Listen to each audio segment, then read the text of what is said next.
Ese tipo está loco. Menor, ven acá. ¿Qué pasó? Ahí mismo. Está loco, menor. No, ¿qué pasa? Vamos ¿Qué pasó, mandadito ahí, manín. Vamos mandadito ahí. ¿Mandado? Sí. ¿Qué tú vas a comprar? Compramos un refresco y un pan con Bombay que hace la mañana allá atrás.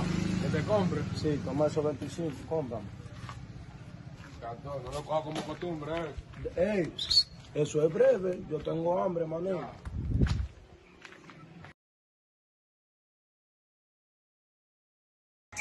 Espérate, pero ya ha pasado como 10 minutos y eso es ahí mismo, creo. Y ahí parece que yo no sé qué pasó y nunca ha llegado.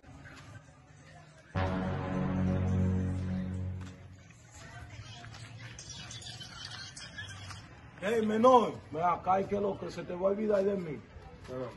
Yo pensaba que te agarran por el toque de queda porque tú duraste mucho, mano, y lo mío, dame lo mío, tengo hambre, papá. Mira, oye, cuando yo iba, se me pedían los cuartos, loco. Sí, dame la foto. No, es verdad, cuando yo venía, yo encontré 25 en el piso y yo lo cogí. Y lo mío. Y compré un refresco. Y lo Pero los mío. tíos se te pedían, yo no sé.